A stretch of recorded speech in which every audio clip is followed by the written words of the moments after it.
There is a way to have your cake and eat it too. Your best made plans may be interrupted by an unplanned event.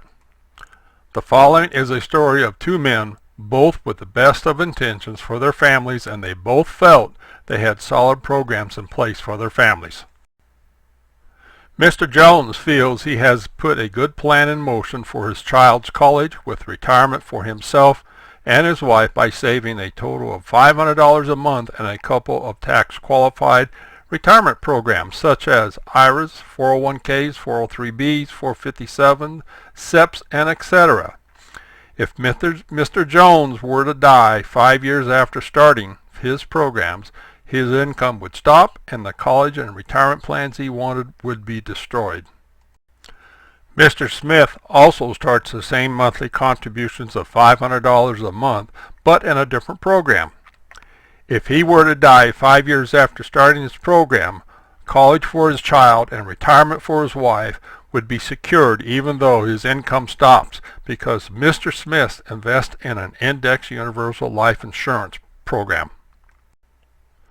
Both programs have the advantage of tax-deferred growth, which allows for maximum growth of the cash value before distribution.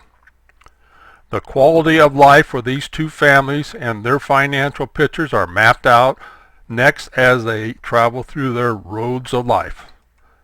The following chart shows the ending results of both men and how events in our lives can affect the outcome.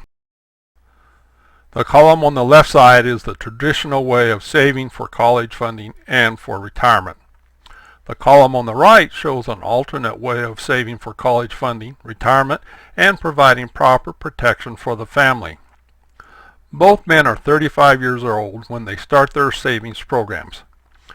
Mr. Jones uses the traditional approach and puts his $500 a month into a couple of tax-qualified savings accounts.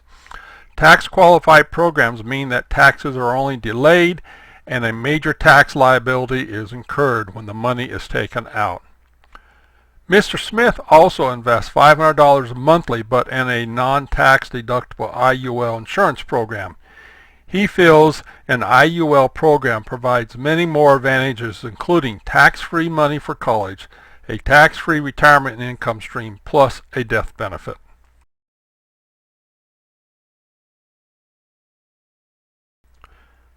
If Mr. Jones dies after 5 years, his programs would have grown to a total value of $34,805 for both at a 6% average growth for both programs. If Mr. Smith dies after 5 years, his IUL program has a guaranteed $422,214 tax-free death benefit. Both men have paid the same amount of money, $30,000, into their programs.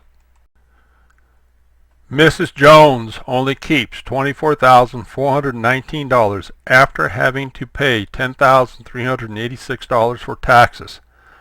Mrs. Jones does not have enough left for college or to live on.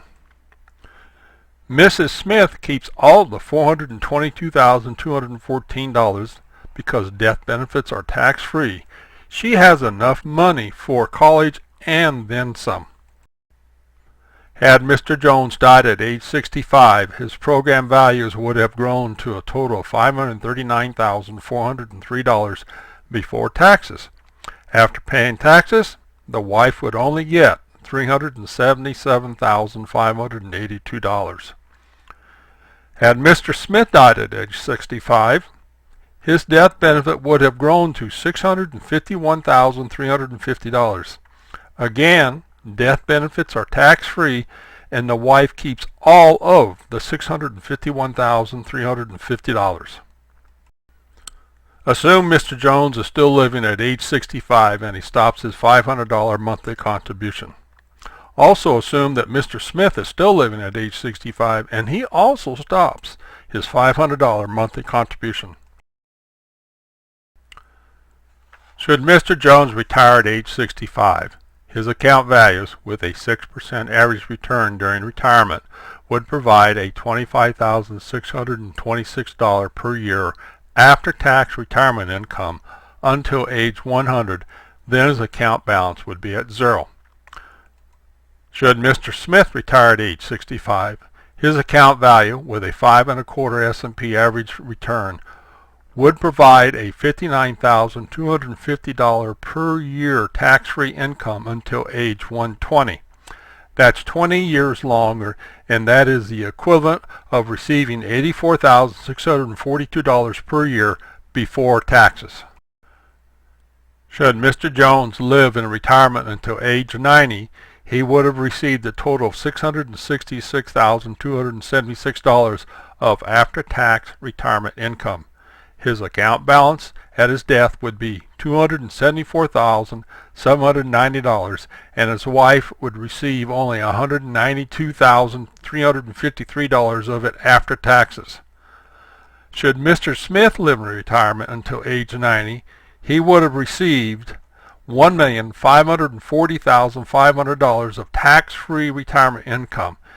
His wife would still get a $621,768 tax-free death benefit with his death at age 90. Recapping the road of life for the Joneses and Smiths. In the event of the premature deaths of Mr. Jones and Mr. Smith at age 65, Mrs. Jones would have had received $377,582, and Mrs. Smith would have received $651,350. Mrs. Smith would have received $273,768 more after-tax money than Mrs. Jones.